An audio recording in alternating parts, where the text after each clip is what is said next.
Ladies and gentlemen, ladies and gentlemen, are you ready? Are you ready? Get ready, dog. Get ready. Thanks for joining us for another episode of the Rocket Networker. I always like to begin with a silly networking story. Today's story is about getting involved in your high school and college alumni association to build your personal network. For over 30 years, I've had the honor of serving as a volunteer within the University of Toledo Alumni Network. I've had the privilege of interacting with alums across the United States and around the world. Their stories and success always amaze me. And that's where today's Rocket Networker guest comes in, Christine Menard. Christine and I met at a Rocket alumni event in New York City many years ago. While we attended college at different times, we share a common bond through our love of the Rocket Nation. Christine, thanks for making time in your busy schedule to join us today on the Rocket Networker podcast. Well, thankful to be here. Thank you. Good deal. So let's start off. Where are you today? Are you in the office? Where are you at today? Where are we talking from? I'm at home. I'm in a suburb of Charlotte, North Carolina, but I actually live in South Carolina. I got you. That's right. Because Charlotte's right on the border, right? It is. That's right. South Carolina's right on the border of Charlotte. Yep. That's neat. Well, we're going to get into a little bit later in the podcast. We're going to get into a little background on the journey that took you down there, right? That got you there. I wouldn't have expected this when we first met back in New York 20 plus years ago. I mean, who would have thought we were in New York, right? Yeah. So true. So we'll have fun talking about the journey. Now, one of the things that when we talk about networking and relationship building, for years, I've used this concept called the threads of connectivity. And in simple terms, the threads of connectivity are the little things that connect us. You know, in business, everybody wants to give their elevator pitch and they want to talk about work and that. But I think the majority of people, they really don't want to talk about work, right? Work is a necessary part of our life, but at the end of the day, we're people and we really want to get to know people, right? So the threads of connectivity are things like your hometown and your family and high school and college and, you know, where you've lived and your community service, right? And family and children and, you know, the things we just live in our everyday lives. Those are the small things, the threads of connectivity that connect us. So with that in mind, I want to take you way back in time and let's talk about your hometown. I mean, where are you from? Yeah, you got it. So when people ask about my hometown, it's a bit of a complex answer. I don't really have one hometown. So when I meet a stranger on a bus or on an airplane, I will often share that I'm from Colorado when they ask that. I wasn't born there, but that's where I identify as where I'm from. I've spent the most time in my life in Colorado. I got you. So like, did you move around when you were a kid growing up? Did your folks move around like with the military or with business or? Yeah, they moved around quite a bit. And then I continued that once I was on my own as well. So it's kind of, you grew up with it and that's your lifestyle your whole life. It is. My husband had pretty much one house he grew up in. And then when he met me, I took him all over the world. And finally, we moved back to Colorado again. And his focus was helping me stay put. I get an itch every few years to shake things up, get into a new environment, see what new things I can be exposed to and learn about. And we did a really good job on our last move in Colorado. We were there for almost 7 years. And that's the longest I've been anywhere. Oh, that's cool. It obviously didn't stick, though. What's great about moving around, you know, my wife and I had the luxury of moving around, I think 5 times. And what's fun is you don't have to clean closets out. Yeah, that's true. You don't have to clean out the basement or the storage room, right? It's like, as you're moving, you unpack it and move it with you. So now when you say put, like we did in New Jersey for 22 years, oh my goodness, when you go to move, it was a nightmare, right? Cleaning everything out. So there's something to be said about moving around. Plus you get to see cool places too, right? And refresh all your things. Make sure you're not carrying unnecessary baggage with you, for sure. I like it. All right. So you kind of, you've been all over. You kind of grew up in Colorado. Talk a little bit about high school. Where did you go to high school there in Colorado, or where did you kind of go to high school and graduate from? Yeah, I did. So before I moved to Colorado, I was in Montana. So I had elementary school and middle school in Montana. a beautiful mountain town in Missoula. And then I remember my parents told me we were moving to Denver, and I was so excited. So I started middle school in Colorado. I went to half of high school in Colorado. And get this, so I shifted between my sophomore and junior year of high school from I believe it was one of the largest schools in Denver. It was around 800 people in my class. It was an open campus, had complete freedom to go and come back when I wanted. And I have no such thing as a hall pass. It was just you had a lot of agency at that school. And then my junior year, we moved to Ohio, and a very, very small farm town. I had 42 people in my class in Ohio. Wow. And I shared the hallway with kindergartners. I had to have a hall pass. I couldn't leave the high school. It was a very different experience. I remember when I first got there, people were taking tractors to school. It was a completely new life in Ohio. Wow. Two different, like completely opposite end of the spectrum. Night and day. Yeah. So in Colorado, that school, it was an affluent part of Denver. So we'd have, for instance, I remember experiences where for school dances, people would bring their parents would hire a helicopter to land in the parking lot of the school, and their kids would get out and go, I did not land in a helicopter. Still haven't been in a helicopter. I'd love to do that. And then in Ohio, having that replaced with tractors and sometimes horses even to get to school. That's classic. I love that. Yeah. It was but the cool thing is though, that's how part of how we learn, right? Is you're adaptable. I mean, I'm sure when you were living it in high school, our tough years, right? It was probably a nightmare, like, making new friends and coming in junior year and all that. That was tough. But I'm like you. I loved it. It was meeting new people. It was, yeah. Yeah, it's fun. I'm with you. So let me back up. What high school? Do you remember what the high school name was in Denver? Yeah, it's called Cherry Creek High School. Cherry Creek High School. That's the reason I ask is we have lots of friends out there. There's lots of people in the Rocket Nation there, and a number of fraternity brothers. And my wife's cousin and her husband live in, I always forget how to pronounce it, Arvada.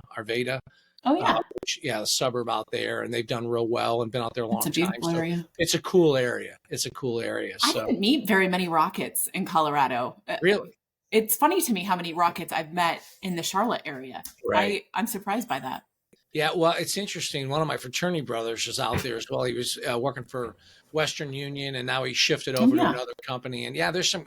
I don't have the exact number, but it's of the people I know, there's hundreds and hundreds of University of Toledo alumni there, and a bunch from my high school here in Toledo as well. So yeah, it's a small world. It is a small world. So now, when you came here, what small town? What was the high school that you graduated from then? So I graduated from a small town it's near Salina and Lima in Ohio. It's called New Knoxville.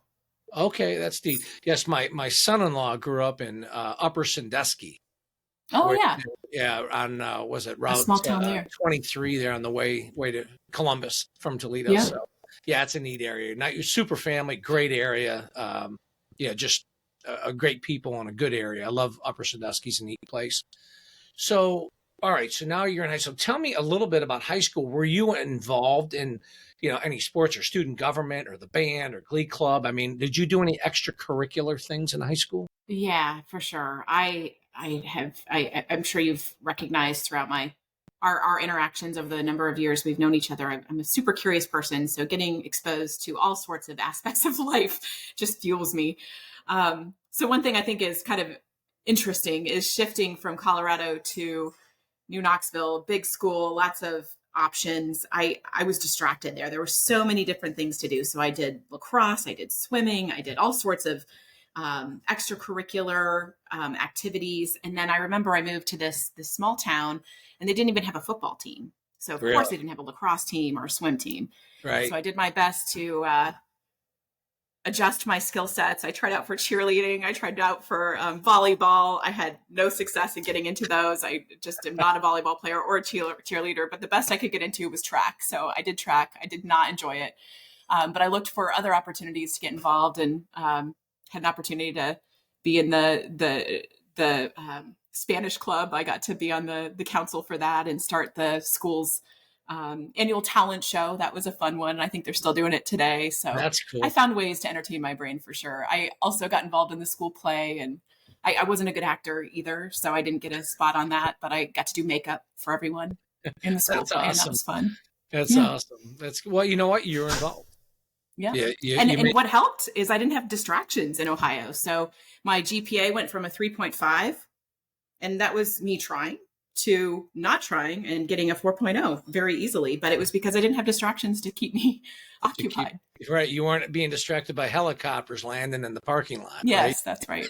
No helicopters for some reason. So talk a little bit now. So you're in Ohio. You're in your junior. By the way, I love the dog in the background. That that's part of the beauty of the modern world we live in, of working from home and being around family and stuff. So that, by the way, for me, don't be distracted by that. I think it's cool. Thank you.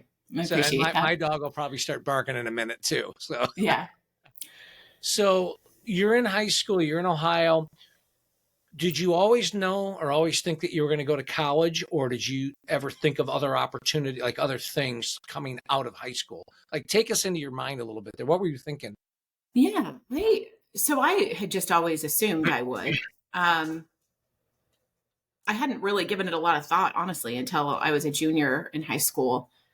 And I remember my mom having a lovely conversation with me of, if you don't want to, that's perfectly fine. Pursue your interests. Very open to giving me agency and autonomy, and not pushing me to go a direction and figure out what works for me. So there was no pressure on it, but it was clearly something I wanted to do. And then something else I had modeled for me in Ohio was people in that school taking advantage of opportunities around the world. And so that was a strong encouragement. I was going to follow those individuals' experiences and live Yeah, life with what I saw that they were experiencing. So that helped me yeah, get ready for college. that's cool. That's very She's cool. going to I snuggle like. back here. Hopefully you don't mind. Oh, I think it's great. I think that's She's still a remember. puppy. She's learning. I love that. I think once again, it gets back to when you think of networking.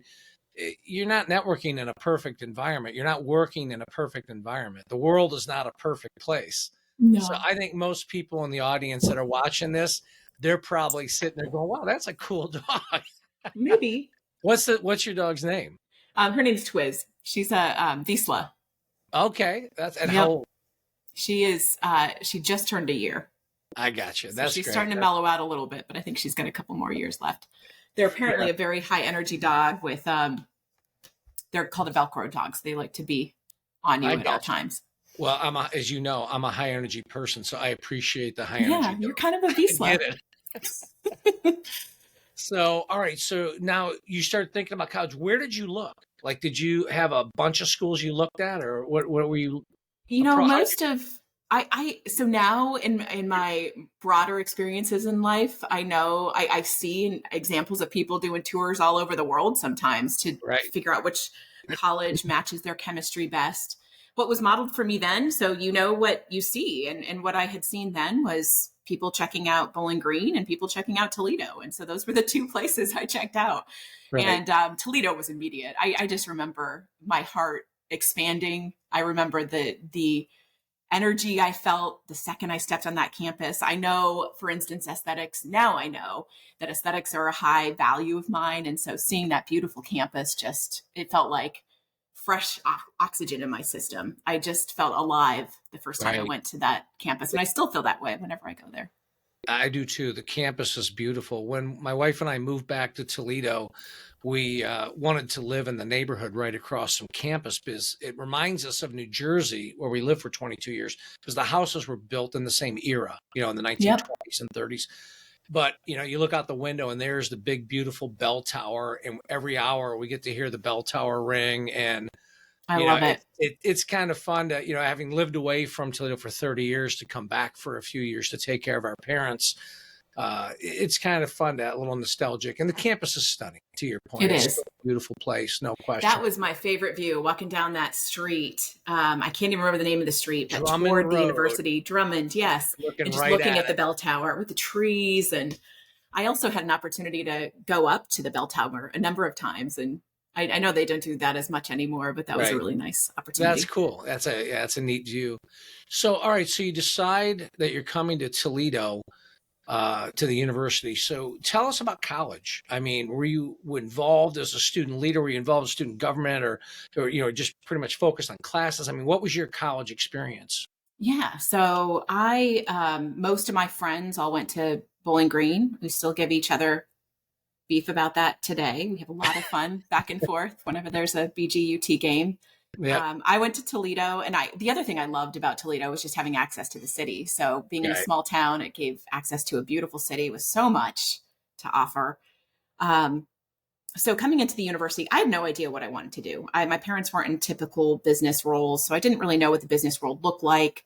Um, I didn't know what I didn't know. So what I did, and actually it's interesting, the approach I took when I got to the university is similar to the career I ended up in. So it's interesting how those two behaviors were quite correlated.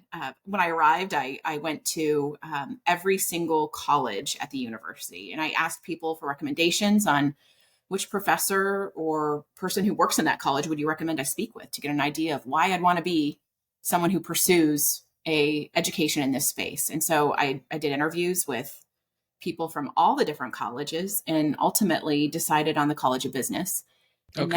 then when I decided on the College of Business, I had interviews with every single department within the College of Business to understand which departments were most aligned with just what resonated, what captured my heart, what captured my energy. And so I'd considered engineering, communications, medical, education across the board.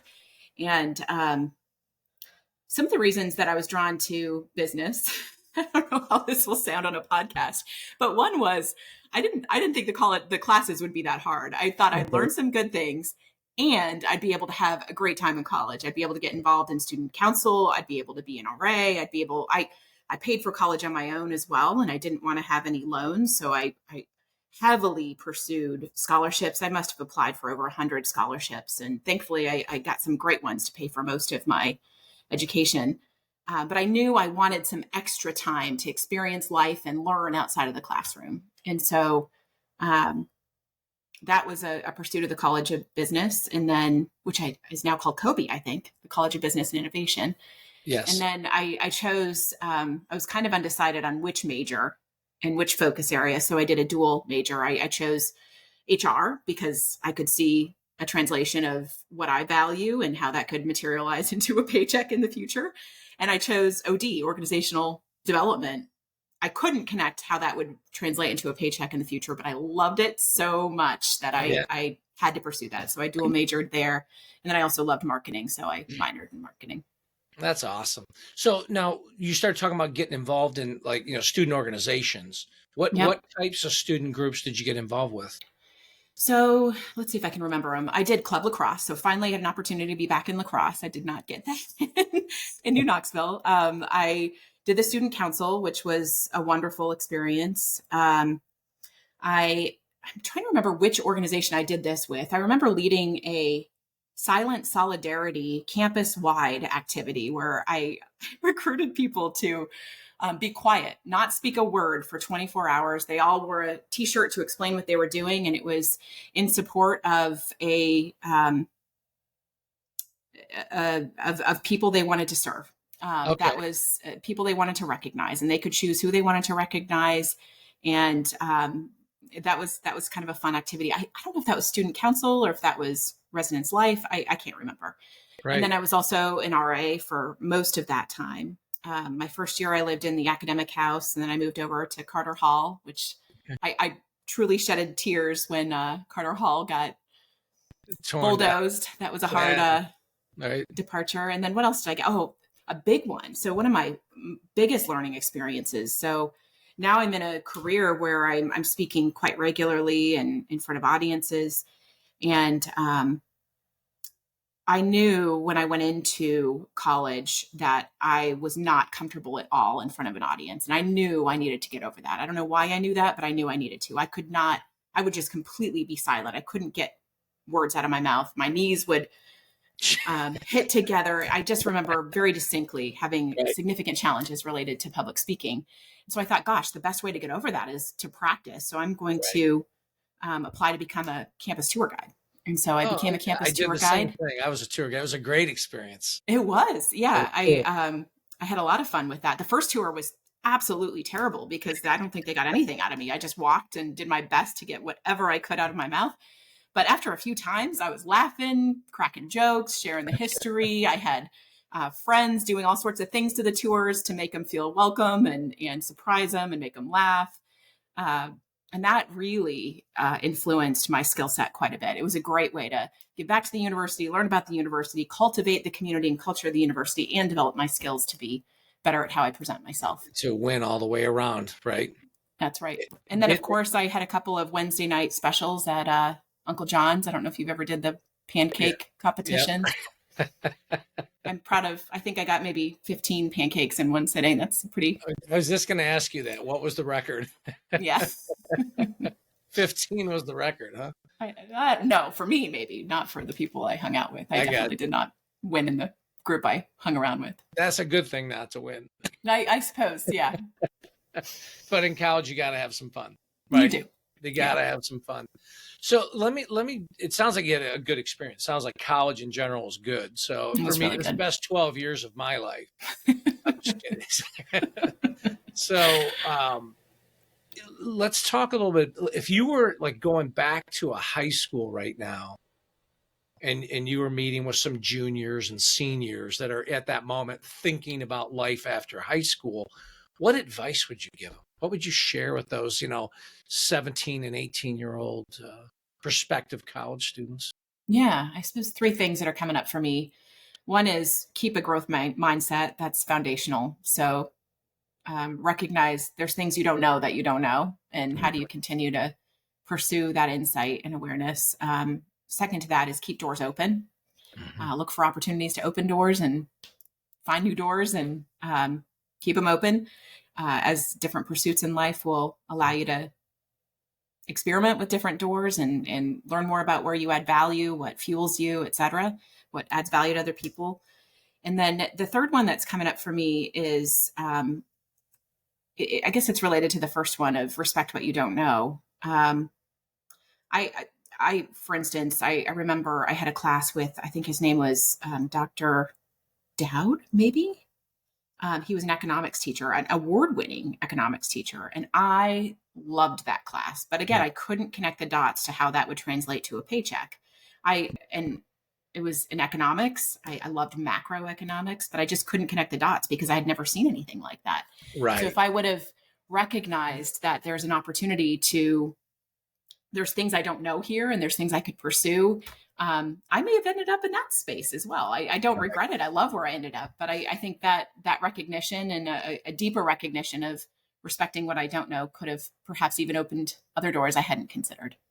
It's interesting you say that because I have similar feelings on economics. I didn't know what I didn't know. And when I first took it, I didn't get it. I just couldn't connect to it. And then when I was in graduate school, all of a sudden the light went on. And, for each, I don't know what happened. And it was the professor. It might have been the same guy you're talking about. He was a young man when I was there. He was like right out of school. And this guy took me under his wing. And I'd go to his office and he would show me how it worked. We would draw. Instead of reading it, we would read it and draw it out. And that was when I started to learn that I'm a visual learner. Yeah. And that not only did I learn economics, but I also learned how to learn from that guy. And it's Do you have black curly hair by chance? Is it the same guy? Yeah. Okay. I wonder if it is. Yeah. I can't remember his name, but he changed my life because he made me realize that I was a visual learner. And I didn't learn until grad school. And I took off immediately when he taught me, read it, draw it, read it, draw it. And I did. And it was like, I was able to quickly learn then. But it's interesting on the comment you made on economics. Like I look back and think, man, I should have gotten my undergraduate degree in econ. You know what I mean? Because it just changed. Now I see how many places that could be adding value. Everything comes out of it. Yeah. But, I was young too, first generation in college, didn't know, right? Didn't know any better. But so you and I share that. We share a bond there. It's interesting. Not many, I don't think I've really shared that story with many people. Yeah. So I appreciate you sharing. Gosh, now I'm curious if it was the same person. It sounds like it might have. It may be. Yeah, it may be. Because he was a really good guy. He was very appreciative of what he taught me. So that's good advice. I mean, it's really good advice, not just for high school kids, but for all of us. Right. So, all right. Talk a little. You said you kind of paid your way through school. Did you work through school? I did. I mean, you were an RA, but I mean, did you do other jobs? I did. And I reflecting back now, I didn't really have a limitation in my mind, which maybe it would be a fourth recommendation is don't let your mind limit you here. Mhm. When I think back to how much I was doing at that time, it was a lot. I was taking the max amount of classes I could take. I was gung ho to finish early if I could. Mhm. No need to continue to spend extra money if I don't need You don't to. have Very to, right? practical mindset. Right. Um, and so I was an RA. I also worked in the admissions office. I also worked in University Hall. I can't remember what function I had in University Hall, but it was something there. Right. I worked in the student council office as well. And then I had some fun working at Easy Street Cafe. I don't know if you ever went there. They had the best food. No, I I became a don't server remember that. there. I learned being a server is not my calling.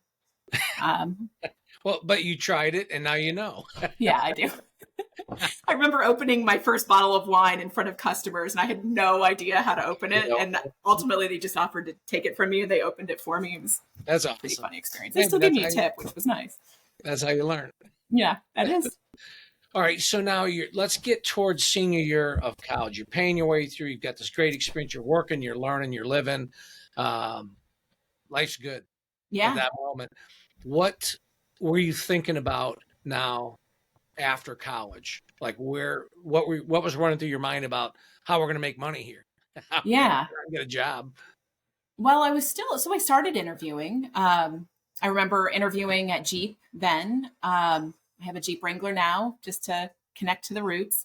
Um, I also remember being very focused and wanting a global opportunity. So Okay. UT had opened up an opportunity for me to live in DC for a period of time and get credit for that, and gave me a scholarship in order to pay for that, which was another wonderful opportunity. And the next level I wanted to engage in was some sort of global opportunity, but I knew I didn't have money to be able to sponsor my own visa or to get a visa or to pay for the flight there or the housing there. So Right. I came across an organization at Toledo called Camp Adventure. I don't know if you've heard of that, but Yep. Yep. they opened the door for me I wanted to move to a Spanish speaking country so I could solidify some of my Spanish speaking skills. I haven't. They found an opportunity for me in Germany. So I was able to live in Okay. Germany for a while. That was a great experience, getting to know people from all over the world, live intimately with them, travel the world with them. Mhm. So that was one thing that kind of was a focus my senior year.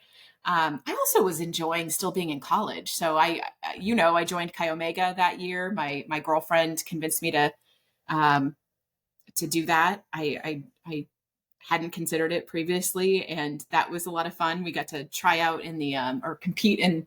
I can't remember the name of this. You probably remember it. And Songfest. Songfest. That's right. Yes, and It's we won actually that year, coming which up. was great. It's actually coming up. It's coming. I think it's in a week or so. So it's Yeah, interesting. Still, I watched that video yeah. sometimes. Well, you know, it's funny. In all the years we've known each other, I maybe I did know this about you that you were a Kyle. I don't remember that you Hmm. were a Kyle. So it's interesting. My wife is a Kyle from Yeah, Toledo, and my daughter, who also now lives in Charlotte, is a Kyle. So fascinating, it is fascinating that fascinating. the Greek life connect, right? Yes. So, all right. So you live in Germany. You're doing this great thing. You're young. You're kind of still feeling that college vibe thing going on. You're seeing the world, having fun, living the dream. Now Yep. what? What happens after Germany? Like, where'd you go from there? Well, so the job market wasn't great then. I knew I was not going to stay in Toledo long term. And I think it was Dr. Dwyer that approached me. It could have been Dr. Longenecker. I'm not sure who approached me on this, but someone offered the opportunity for me to work for the College of Business as a graduate student. Okay. And they said that if you do this, we can pay for your housing, we can pay for your MBA, you can finish it in less than a year, and we'll give you a paycheck. So that was huge. I knew at that time that it was Right. more common to typically go to another school for your graduate degree, but I was having a great time. I was learning. It was a wonderful community. Right. And that was such a great offer. So I did that. I You finished my came- MBA the next year. Right. There was another piece of me that was kind of pulling me, recognizing that having some practical experience in between would probably help in me absorbing more insight from my graduate degree. But Right. I also worked for Northwestern Mutual. I got a great internship from my roommate. She opened up the door for me to start in a career in talent acquisition, and that built my resume. So I was getting some practical experience. Neat. And so I got my graduate degree and spent another year in the Toledo area, and it gave me another year to really pursue. At that time, I knew I really wanted to work for GE, and they didn't recruit at Toledo at that time. Right. So Right. it challenged me to build my network and get to know as many people in the GE community as I could that would recommend me and encourage GE to consider me. And I remember when I first got an interview with them, they flew me from Toledo to New York City, picked me up in a limo in LaGuardia, and drove me up to the headquarters of GE. And I was like, I Right. made it. This is all set. I'm good to go. Yeah. And that was a really great interview experience. I didn't get the job, which broke my heart. Right. And, Right. and ultimately, about a month later, GE called me back, and I ended up getting another role with GE, an opportunity Okay. I got an offer to work in California. All right. So you actually then took a job with GE Mm-hmm. and moved to California. What was the role? What type of role were you in? It was a brand new position. It was in talent acquisition, and it was in Newport Beach. I know it was in Tustin. It was in Orange County. I lived in Newport Beach, which was just Yeah. delightful. And I built up their talent acquisition process for the West Coast for Yeah. this function within General Electric. That's very cool. Yeah. My wife and I, we were lucky. We were living in Lansing, Michigan, out of college, first job, and the company I worked for transferred us to LA. So we lived by Pasadena. You And did. yeah, we We've used got to go common to paths. yeah, we were in Pass. Our best friends, great friends that we met there 35 years ago are still close friends. We still love that area. And we used to go down to Huntington Beach and ride down, Oh yeah, all the way down to Balboa Island. And those are great memories, young, living at the beach, living the dream, no kids. for sure. And I was right. I was probably about 70 yards from the ocean. Yeah. It was lovely. Yeah. And, you look back now and say, all right, now, why did we leave? Like, why Yeah, did we not just stay there? I Well, know. this thing called life got in the way. You know what I mean? So now, all right, so you're living with GE out there, you're in talent acquisition, you're having fun living the California dream at the beach and just soaking up everything about Southern Cal.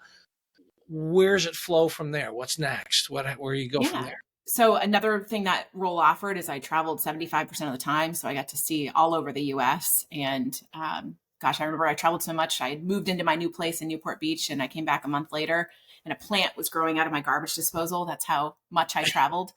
It was a spaghetti squash that had taken root.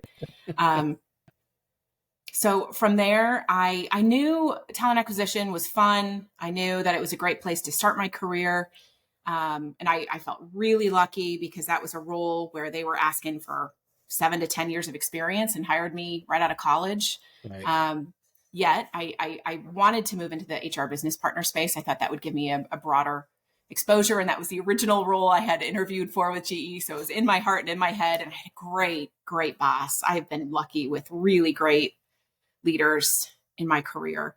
And about 6 to 9 months into that role, she called me up and she said, it's a stretch and we're going to have to do some convincing on this, but I know you have the potential. In that role, they wanted someone with a lot more experience. Right.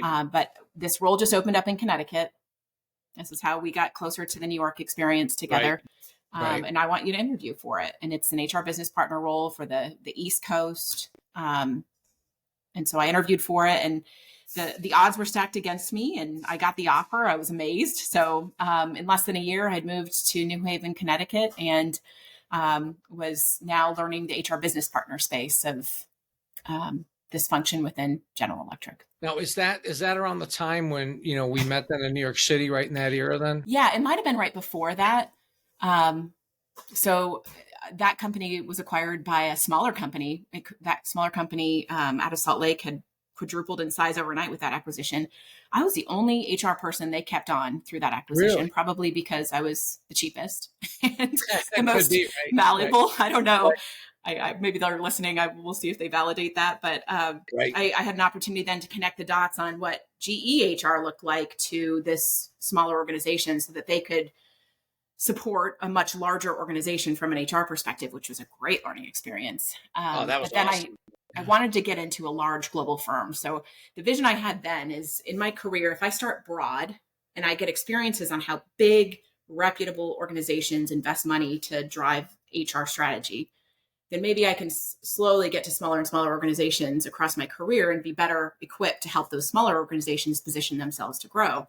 And Smart. so I got back into a global organization. It's called UBS. It's a Swiss bank, and completely a 180 on the client group I was working with. Completely different client group, whole new learning curve, and that was in Connecticut. And I think that's when I met you. That's right when I joined that organization. Your UBS. That I remember that.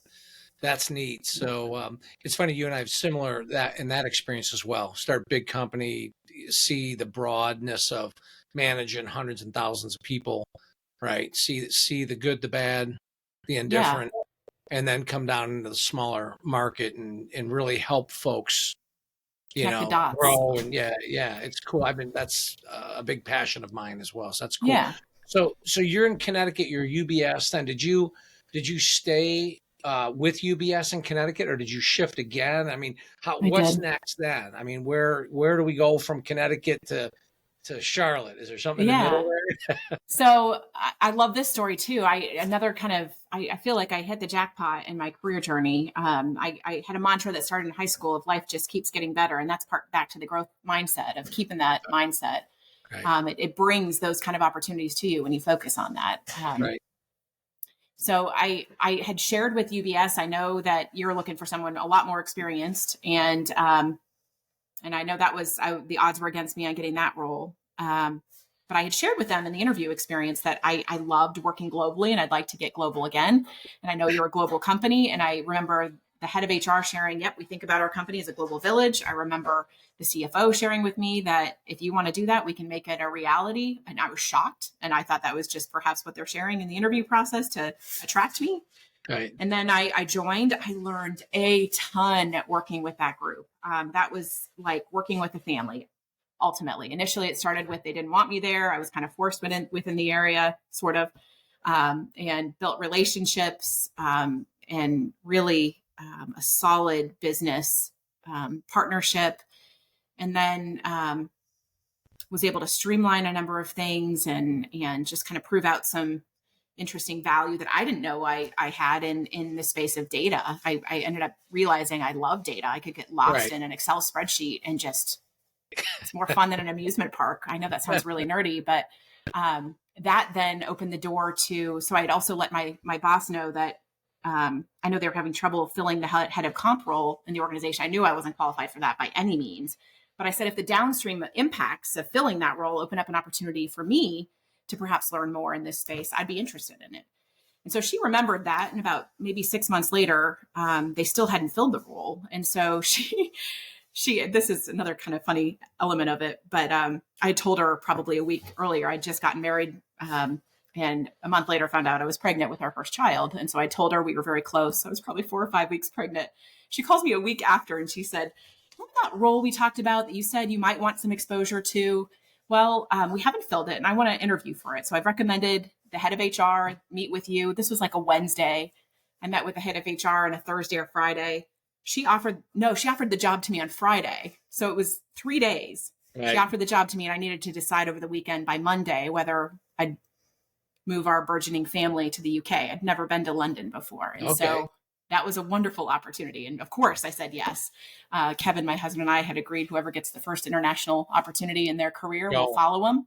Yeah. And so he's like, okay, here we go. He had a great opportunity with his organization at that time. It was hard for him to give that up. I know that, but it was just such a great opportunity for us as a family to move there. So that's cool. We lived in the UK for 3 years and had 2 kids and got to be in the analytics world of HR. It was wonderful. That was still UBS. That was still, that's awesome. That's so cool. Yeah. So, all right. So now you're UBS, babies are coming and, family's growing and your career's growing. And so what happens next? How do we come back now to the US? Yeah. So another agreement I had with Kevin before we got married was whoever gets the first international opportunity, we're going to follow. And 2, at some point we need to live in Colorado. So that will be, you need to be open to living in Colorado again if we're going to make this work. And he was fully open to that. And so after a number of years in the UK, that itch hit again. And we started talking about perhaps moving back to Colorado. And that was truly the first move on my own, or as an adult, that I had to do. We funded on our own. So we were talking about bringing baggage with you. It's easier to bring that baggage with you when someone else is paying for all the boxes and you're busy focusing on something else. But that one was the first one where we packed our own boxes. We loaded them on the boat to the US and came back to Colorado. There's nothing better than a corporate reload. You open the front door, you pack everything, including the china. You come back, the place is empty. That's right. It's then so easy. You get to the new place, it's all unpacked. Yep. You just got to move it around a little bit. There's nothing better than a corporate reload. So yeah, except for the baggage that you just don't make time to get rid of. Yeah, in that transition. Still boxes is sitting around for 25 years. That That's never right. Opened, right? Yeah. But, yeah, we get that. So, all right. So you come back. So you went back to Denver then? We did. Yeah. So UBS offered to allow me to do the role from Denver. That would have been, I think, miserable from a global hours perspective, just working hours. Man, ugly. Yeah. And I'd been there for 6 years. So I was looking for a new learning opportunity and did a short stint in manufacturing, getting back to some of the GE roots. Didn't love it. Was working with my husband in the same company, which was just entertaining from an HR perspective. And I wanted to get back in the asset management industry. So I joined a organization in Denver, the Wall Street of the West. And that company I've been with since then through acquisitions of that company. It was Oppenheimer Funds at the time. And then they were acquired in 2019. And is that Invesco now? It is. Yeah. Okay. Yeah. I was going to say, I remembered the connection of the companies changing as they merged and rolled and all those good things. So, all right. So you're in Denver. What role were you doing? Like a HR partner role there, or were you comp, or what were you kind of doing? That's where I started in. It tended to be where I'd go back to. This was such a great fork in the road or milestone in my career as well. You'll remember that I mentioned I pursued the OD major at UT. Right. Not because I loved it. I couldn't determine how that would ever be translatable to a paycheck. Right. This was the first organization I'd worked for that had a really reputable OD function. And I'd never seen that operating in an organization. And the difference in the culture was palpable. So working there, you could feel the difference of an organization that was intentional about org development. And that was just clearly very captivating to me.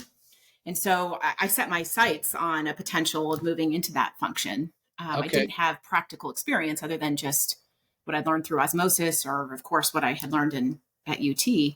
Right. But about 3 years in, I got promoted to a role in that function, and I've been in it ever since, and I just love it. I thought I loved the HR business partner world. I thought I loved the HR analyst function, comp, et cetera.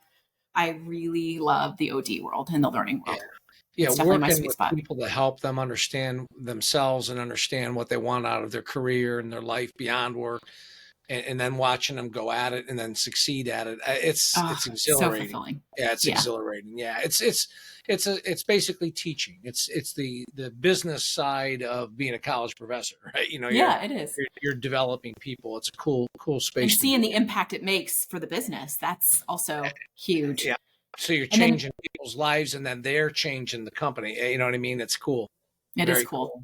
And that was just a really special part of my career. I just felt like so many things had come together. We had an incredible CHRO at that organization that just, I mean, from a leadership perspective, was such an example of opening up win-win-win situations for the firm, and truly someone who just had a ripple effect of scaling potential across that organization. And I feel so lucky to have, I'm getting goosebumps even mentioning it, to have worked for him.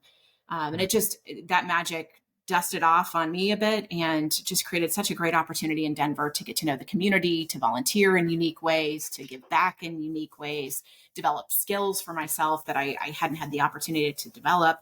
And it just opened the doors to so many new insights and opportunities for adding greater value. That's very cool. I mean, a great career path. And I'm sure the best is yet to come. Let me shift gears for a second. You've mentioned your husband, you've mentioned children.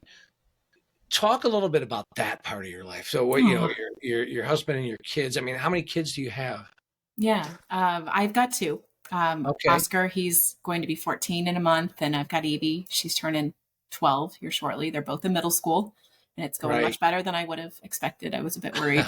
Okay. I prepared for the worst, expected the best, and it's turning out toward what I expected, thankfully.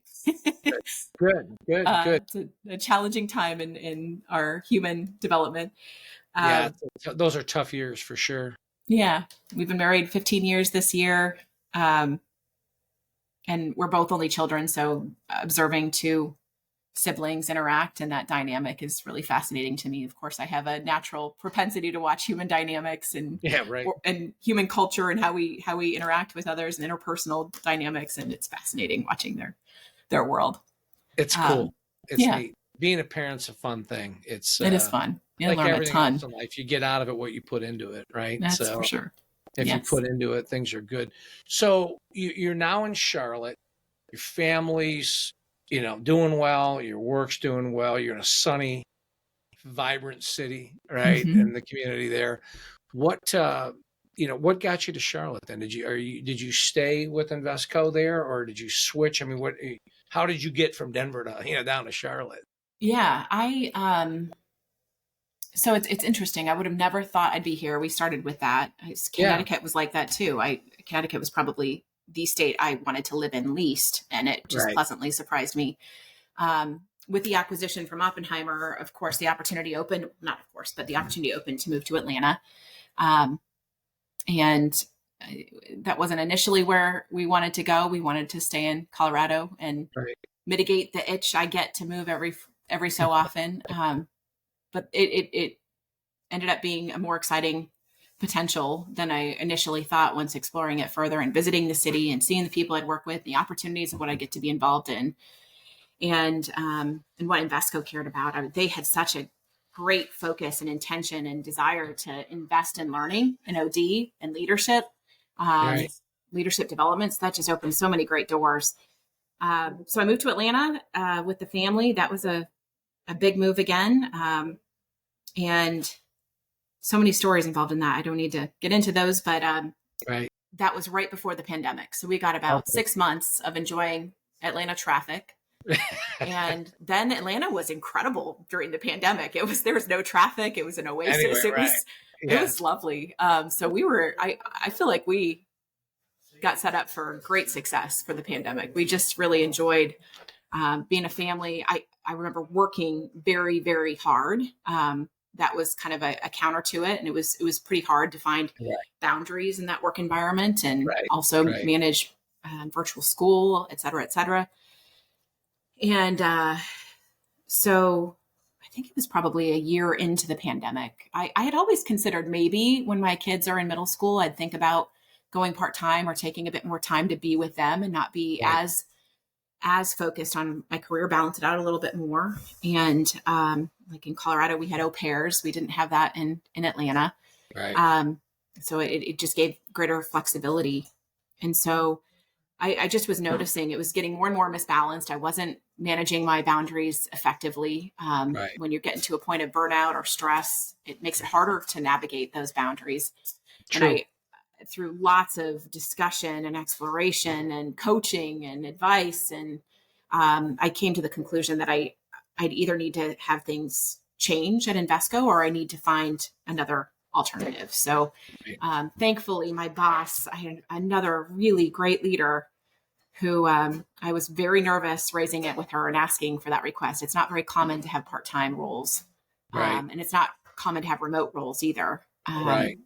But I was shaking asking her, and her immediate response was, "Absolutely, you do the work of three people Wow. part-time. Yeah, Wow. you'll still do the work of two people. I have no doubt. So Yeah, happy right. to support whatever you need to be successful here." And I remember as soon as she hung up the phone, it was probably about 3 minutes later, the head of HR called me and just said, "Thank you for asking. Thank you Versus for not just yeah, pursuing diverse. something else, assuming we Right. wouldn't do this." Right.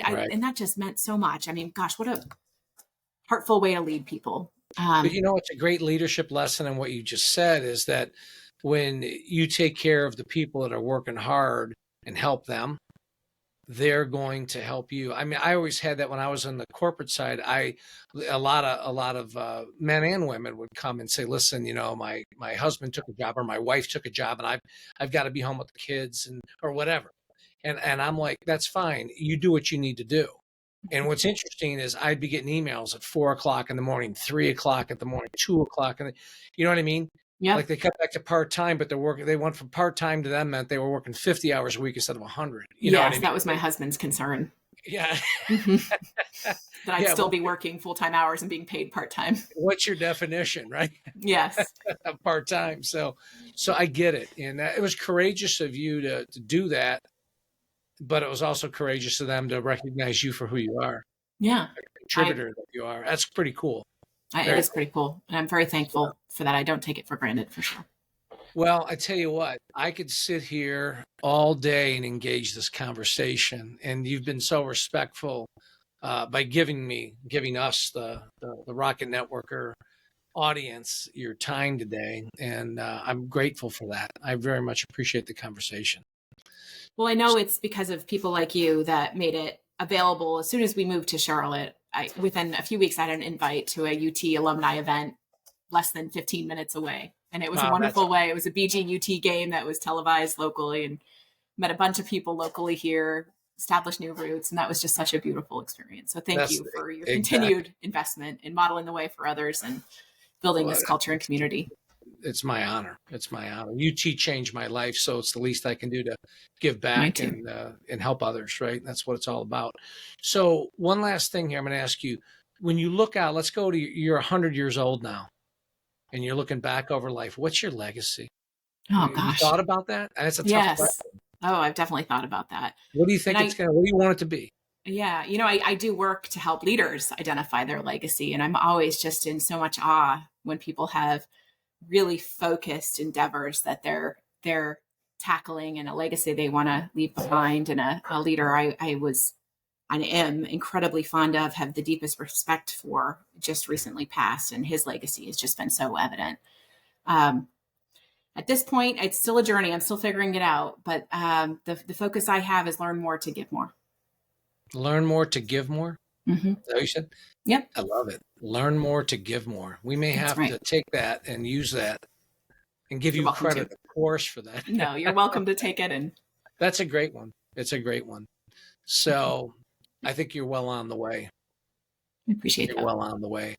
So let me say thank you. I appreciate your time. I know you got a lot going on with family and work and that. And so I appreciate you being here. And that's it for this episode of the Rocket Networker podcast. And what I would want to remind the audience is that at Rocket Networker, we believe that it's time to launch connections to ignite your success. And the key question that I have for you in the audience is this: are you ready? To schedule a Rocket Networker training program or keynote speech, go to rocketnetworker.com. It's time to launch connections to ignite your success. Are you ready?